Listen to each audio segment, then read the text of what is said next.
This video is brought to you by Captivating History.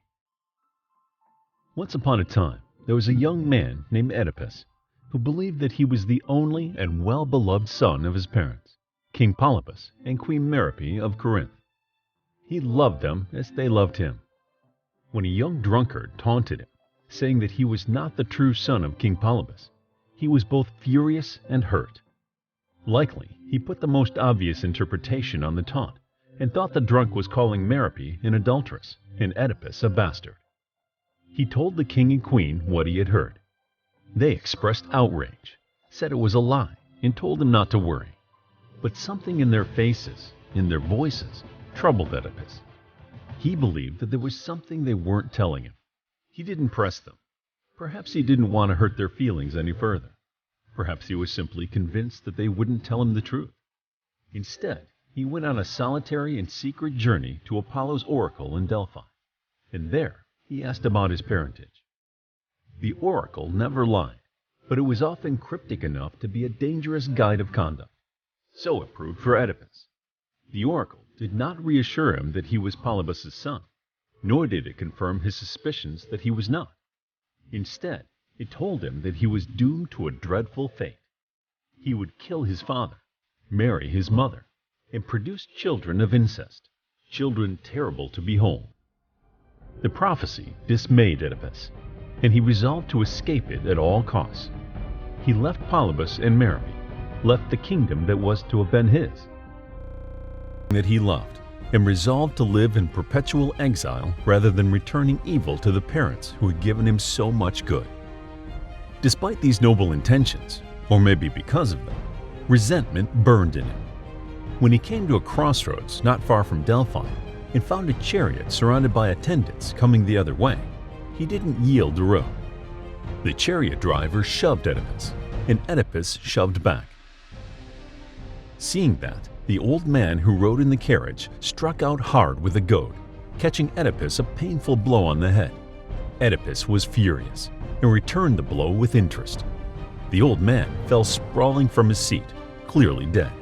At this, the driver and the attendants set on Oedipus, and he struck back to keep himself from being killed in revenge for the old man's death. He was angry, and he was young and strong, and maybe the god's hand was on him. He killed them all. He went on his way. That way took him to the city of Thebes, a proud and long prosperous city which was then in a state of grief and fear. Their king, Laius, was newly dead, leaving no son to inherit his kingdom. And worse than that, as it seemed then, they were besieged by a man-eating monster whom no one had been able to kill or drive away. The Sphinx had the face of a woman, the wings of a great bird, and the body and claws of a lion. But she was larger and stronger than any mortal lion. Her voice, like her face, was human, or nearly so. This allowed her to play cat-like with her victims. Rather than killing them at once, she would hold them almost gently in her great paws and promise to let them go if they could answer her riddle. No one had succeeded in guessing the right answer. They may have been somewhat distracted by the bloodstains on her shining fur and the human bones strewn outside the city gates. The remains of others who had tried and failed to answer. The monster had not come within the city gates, but she prowled outside them, swift and silent, so that no one dared to come or go. The city was in danger of starving. Their regent, Creon, the brother of widowed Queen Jocasta, had promised the throne of Thebes to anyone who could rid the city of the Sphinx. Oedipus undertook the challenge. He had been trained to rule, but had lost the kingdom that should have been his because of his love and fear for his parents. And where else would the chance to rule present itself to a solitary wanderer? And he feared dying less than he feared living to fulfill the terrible prophecy. He went out to seek the Sphinx, and she found him and crooned her riddle to him as she had to many dead men. Could he tell her, she asked, the name of the animal that went on 4 legs at morning, 2 legs at midday, and on 3 in the evening? Oedipus was quick-minded as well as strong, and maybe the god's hand was on him again. He answered that the animal was man, who crawls in infancy, walks in the prime of life, and leans on a staff in old age. That was the right answer to the riddle. The Sphinx's great claws flashed, but this time they were turned, not on Oedipus, but on herself. Oedipus watched until her body lay still in the dust, and then he walked back to tell the people of Thebes that they were saved. They cheered him, they thanked the gods for him, and they rejoiced greatly as they took him for their king. The widowed Queen Jocasta, who was still beautiful though no longer young, welcomed him as her lord and husband. She also proved to be still fertile. She bore him 2 sons, Polynices and Eteocles, and 2 daughters, Antigone and Ismene. The children grew strong and fair, and the city loved their lord. And it seemed to Oedipus that he had overcome his fate by his devotion, courage, and skill, turning the curse into a blessing. But when Polynices and Eteocles were on the brink of manhood, another terror paralyzed the city, one that could not be destroyed by sword skill or word skill. The growing crops in the fields were struck with mildew, yielding no food to the farmers. Pregnant women miscarried or gave birth to dead children. Then, death began to stalk the living as well. Overnight, healthy men and women developed high fevers and burned their lives away in incurable pain. The city mourned. Sacrifices were offered at all the altars of the gods, and fervent prayers were raised. And the people also sent a delegation to their king and savior to beg that he might save them again. Oedipus told them that he would do all he could, but the first need was for knowledge, and to that end he sent his brother-in-law Creon to seek help from Apollo's oracle. While he was still speaking to them, Creon returned, and there was light in his eyes and hope in his face. Apollo had told him that the plague on Thebes could indeed be cured and the curse lifted, if only Thebes would purge itself of blood guilt. What blood guilt? Oedipus asked. The guilt of the murder of their old king Laius, which had never been avenged, Creon said. Oedipus said vehemently that regicide was hateful to all the gods and surely must be punished. Furthermore, he added, the man who had killed one king might kill another, and in simple self-preservation he was bound to seek out and punish a king-killer. But why hadn't someone done that long ago? Creon observed that they had been distracted, first by the terror of the Sphinx, and then by joy at their deliverance. Oedipus summoned all the people to the palace. When they had assembled, he called down horrible curses on the murderer of Laius, and on anyone who concealed knowledge of that murderer, or gave him shelter or any kind of comfort. Then he asked Creon if Apollo had told them anything about where to look for the murderer. Yes, Creon said, the oracle declared the murderer to be within the city. Oedipus then asked what was known of Laius's death, where it had happened, and how. He was told that Laius died when he was on a journey with only a few attendants, one of whom who had escaped the robbers and brought word back to the city. Oedipus observed that it seemed a cold trail and hard to follow, but there was still hope. As well as dispatching Creon to the oracle, he had sent to the prophet Tiresias, who might be able to tell them where to look. Tiresias came, a blind old man leaning heavily on a staff. But when he heard Oedipus's voice and Oedipus's question, he shuddered and said that he should not have come. What was the good of knowing when the knowledge could be of no help? He would say nothing. Oedipus rebuked him for faint-heartedness and pointed out that they stood in desperate need of wisdom. Tiresias replied that speaking his wisdom could only do harm both to him and to the one who urged him to answer, so he would go home without further explanations. Maturity and long years of good fortune had not altogether assuaged Oedipus's fierce temper. He reviled Tiresias as a coward, as a traitor, as a heartless man, and finally said that Tiresias had probably instigated Laius's death himself, though as a blind man he probably wasn't capable of actually striking a death blow. Tiresias, old and wise as he was, had a temper of his own. He spat back that it was Oedipus himself who had defiled the land and brought the plague. This answer pleased Oedipus even less than Tiresias' silence had done. He accused Tiresias of plotting with Creon to overthrow him and give the throne back to Creon, and he threatened vague but dire punishments. He added more mocking words about Tiresias' blindness. Tiresias retorted that Oedipus had eyes but could not see himself or anything else clearly, that the threat to Oedipus and to the kingdom came not from Creon but from Oedipus himself, and that soon enough Oedipus himself would be poor and blind. Oedipus still spoke scornfully, but perhaps doubt touched his heart. He let the old man go home unharmed. But when Creon heard what he was accused of, he lost his temper, began by protesting his innocence and loyalty, and ended by telling Oedipus that he was a fool and no good ruler, and that the city was Creon's as well as Oedipus's. These words were not calculated to allay Oedipus's suspicions. The two men were shouting at each other, and some feared that the words would pass to blows when Queen Jocasta hurried out from the palace to see what her husband and her brother were quarreling about. When she heard that the dispute had arisen from a prophecy, she chided them both for foolishness. Prophecies, she said, were meaningless.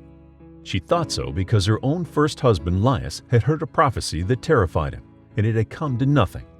The prophecy said that his own son would kill him. He couldn't bring himself to stay out of her bed even for fear of that, but when their son was born, he took the infant, pierced his ankles, and tied them together with a leather cord, and gave him to a shepherd who was instructed to leave him in some wild and desolate place where the child would die of hunger or cold or be eaten by wild beasts and never return to do his father harm. Plainly, it worked. The child naturally was never seen or heard of again, and Laius lived to be old and then got himself killed by strangers at a place where three roads met. Oedipus started at that, and Jocasta looked at him in puzzlement. A place where three roads met? He asked. Was she sure of that? What place might that be? It was near Delphi, she said. Oedipus's face grew paler. When? He asked. When did it happen? Not long, Jocasta said, before Oedipus arrived to save them from the Sphinx. How did she know where it had happened? He pressed. The servant who had survived the attack told her all about it, she said. He was a trustworthy man, though no longer a servant. Very early in Oedipus's reign, he had begged her permission to leave the city and become a shepherd in a remote area, and she had granted it. Oedipus, tense and sweating, urged that the man be called promptly, and he told Jocasta and the listening people about the old man in the chariot whom he had killed in a dispute over the right-of-way. She shook her head. No, it couldn't be the same man, she said. The servant said Laius was killed by strangers, plural. While they waited for the servant's return, another messenger, tired and travel-stained, hurried to the palace and sought audience with the king. He bore urgent news, he said, from Corinth. King Polybus had died, and the widow Queen Merope implored her dear son to come home and to reign. Oedipus wept for Polybus's death, but he said also that at least he was glad to have escaped the prophecy which said he would destroy his father. Still, while Merope lived, there must be some danger of that other shameful prophecy coming true. What other prophecy? The messenger asked. Oedipus explained. He was offended at first when the messenger laughed. Had Oedipus really exiled himself from home all these years in fear of that? The messenger asked. It had been quite unnecessary, for Oedipus was no bloodkin to either Polybus or Merope, being a foundling. The messenger himself had received the child, who was later named Oedipus, in trust from another servant, and had taken him to the childless royal couple, who pitied him for his abandonment and his injured feet, and who vowed to raise him as their own son. Who was that other servant? Oedipus asked. The messenger described him, and someone in the watching crowd said that sounded like the same man who had brought word of Laius's death. Jocasta interrupted, telling Oedipus to inquire no further. Her words were calm, but her looks were wild and her voice unsteady. Oedipus thought she was afraid that he was lowborn and she'd feel ashamed by being his consort. He reproached her for her finicky pride. She hissed that he didn't understand anything, and she hoped he never would, and she ran into the house. The messenger, probably meaning to be reassuring, said there was no need to search for the servant who'd brought him the child. There the man was now, that shepherd who was coming toward them, led by one of the king's own servants. The messenger smiled, but the shepherd looked wary, and when the messenger started to ask him about the foundling child, the shepherd shouted at him to be quiet. Oedipus was angry now with the cold anger of fear. He told the shepherd that he intended to have the whole story. When the shepherd tried to refuse, Oedipus threatened him with torture. When he pleaded his old age, Oedipus called servants to twist his arms behind his back and hold him steady in case more forceful means of persuasion were required. The shepherd spoke then, bitterly but truthfully, telling Oedipus that he had the child from Jocasta's own hands, saying that he should be left to die rather than living to endanger his father. But the shepherd pitied the child and thought it best to take him far away and put him with kind working people, where he'd have a chance to live but would never bring danger to his father's house. And the kind working person he selected was the messenger, who, he had just learned, had brought the child to Polybus and Merope for fostering. Oedipus stared at the old man in horror, finally understanding. "All things come true," he said hollowly. "I married the woman I should not have married. I killed the man I should not have killed." He ran into the palace then to confront Jocasta, his mother and his wife, with his new knowledge. He found her dead. She had understood the truth earlier than he and had hanged herself. He stared bleakly at that sight, and then before the servants could restrain him, he blinded himself. When he stumbled back outside, his people shuddered at the sight of him. He begged them to take care of his daughters, and for his own part either to kill him or to drive him out of the city. Like Orestes, he felt the curse closing in on himself, but hoped still to lift it from his native land. But Creon led him back into the palace, still wailing bitterly for his parents and his children and himself. So it was when Oedipus's grief and guilt were fresh. But as he stayed in the palace where Creon ruled and the plague abated, Oedipus consoled himself with the thought that none of his actions were really his fault. The god had foretold them all, and doubtless he'd had no chance of escaping his fate. Besides, he hadn't understood that the man he was killing was his father, or that the woman he was marrying was his mother. He began to think that he still did deserve room, honor, and gratitude in Thebes. Creon, seeing this, decided that Oedipus was no longer a useful object lesson in showing Oedipus's son's unfitness to rule, and Creon ordered that the blind man should be driven out of the city. Oedipus's sons didn't protest, fearing to be banished with him. Oedipus's former subjects might pity him, but none of them were willing to share his exile or his curse. He would have stumbled in strange places, blind and alone, until he starved, if his daughters had not come to his aid. Antigone, the elder, just come to the age when she might be called a woman, not a child, left Thebes with him, led him, supported him, begged for him, fed and tended him. Ismene, the younger girl, went to Delphi at her father's bidding to ask Apollo if there was any way for him to find mercy. The god's answer was riddling and strange, but it gave Oedipus some hope. Ismene went back to Thebes to pray for her father and sister, attend to any new developments that might make their homecoming possible, and send them word of what she heard. Oedipus and Antigone wandered for a long time, asking for little and generally getting less. Some people scorned their poverty and his blindness, and some held that any unfortunate man must be accursed, and the curse might infect anyone foolish enough to offer help. But others remembered that Zeus was said to protect suppliants who asked help in his name, and between one thing and another, Antigone was able to secure enough food to keep them both alive. Still, after years of wandering, no one would have taken her for a nobly born woman of marriageable age, or seen in him the strong hero of Thebes. Their bodies were lean and hard, their clothes rags, their faces haggard.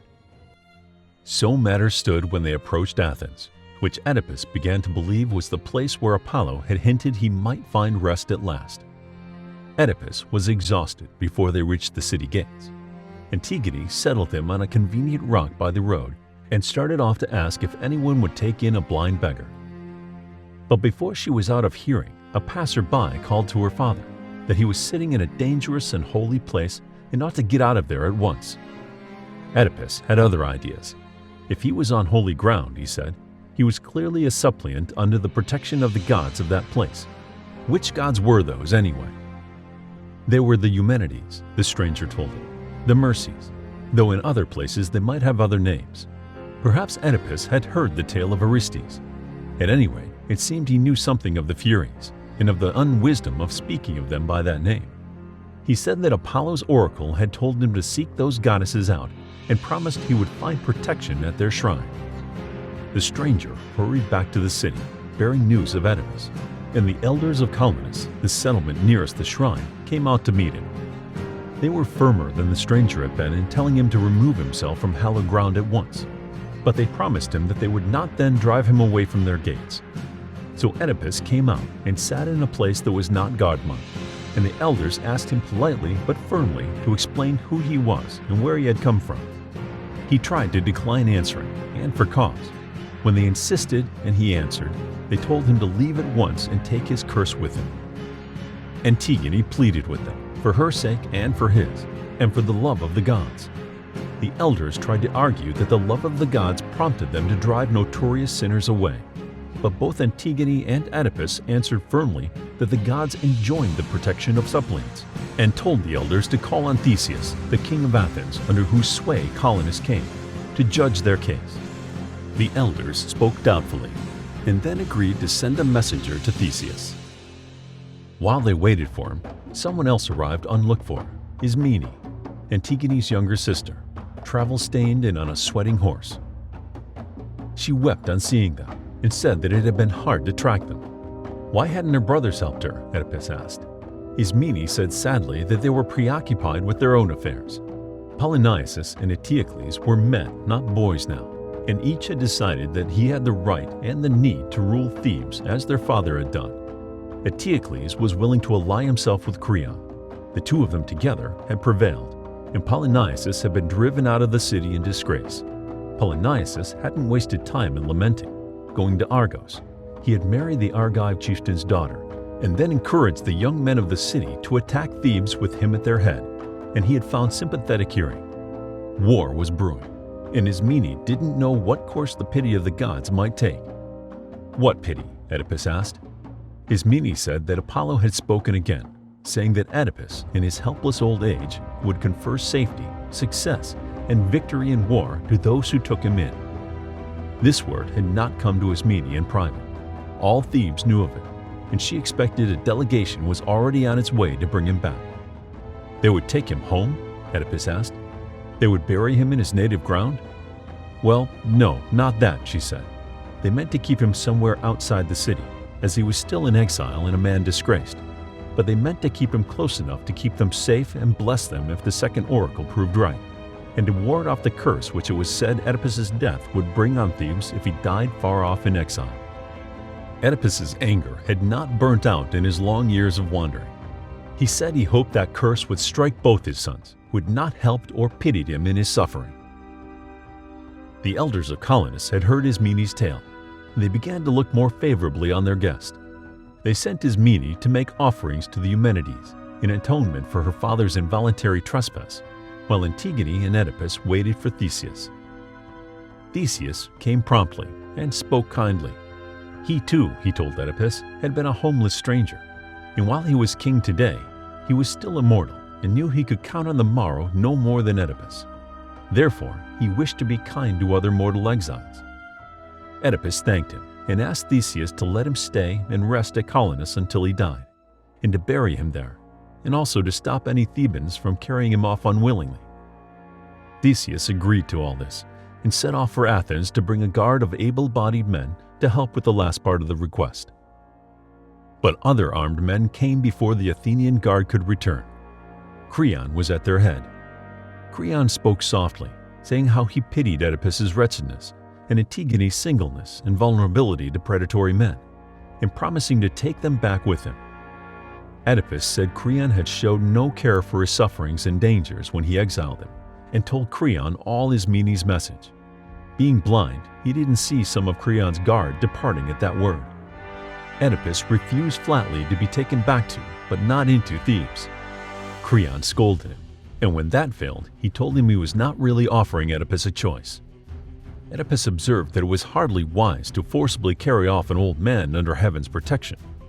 Creon said that would hardly be necessary. His guards had already taken Ismene and would forthwith take Antigone, and Oedipus could wander without a guide or prop and die alone, or he could come with Creon like a good old beggar. The elders tried to intervene then, but Creon's men were young and full-armed, and they took Antigone away struggling and crying out for help. But Creon made the mistake of lingering a little way behind them to gloat, which allowed the old men to hinder his going until Theseus returned. Theseus was furious when he learned of Creon's deeds. Creon tried to explain that he was merely trying to take a wretch and curse-bringer off the hands of the virtuous Athenians, but Theseus was not impressed.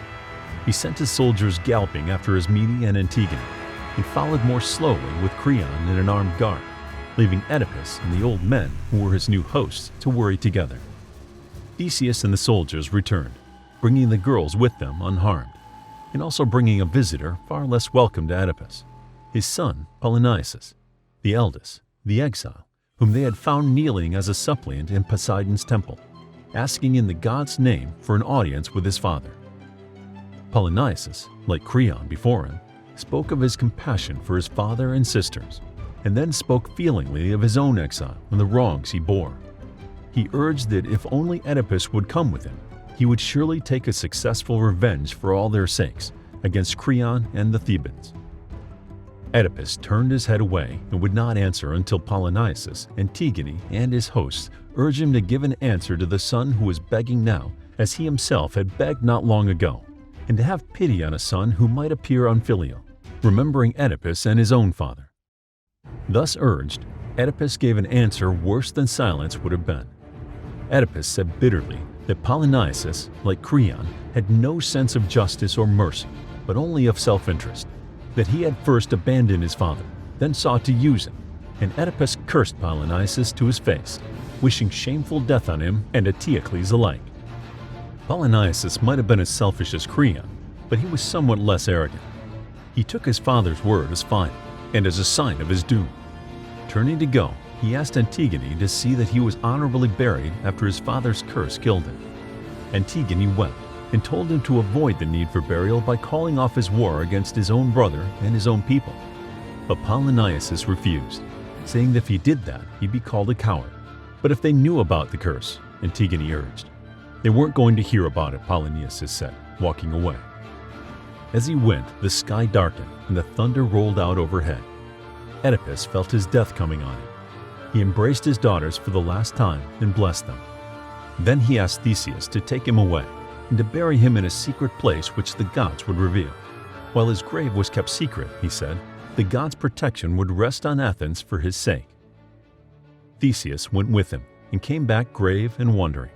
He said that Oedipus, though blind, had led him unerringly to a place that was holy indeed, and had died there, suddenly and painlessly. He was buried in sacred ground, and the city would mourn for his sake. And his daughters, of course, would receive welcome and every care. Antigone stopped weeping long enough to thank him, and to refuse a resting place. She had work to do, she said. She had to return to Thebes and do what could be done to stop her brothers from killing each other. She went away still weeping, and Ismene followed her. But the elders of Colonus praised the gods who had led Oedipus to them and blessed them for his sake. If you want to learn more about what happened to Oedipus's children, check out our book, Greek Mythology, a captivating introduction to Greek myths of Greek gods, goddesses, heroes, and monsters. It's available as an ebook, paperback, and audiobook. Also, make sure to grab your free Mythology Bundle ebook for free while it's still available. All links are in the description. As always, if you enjoyed the video, please hit the like button and subscribe for more videos like this.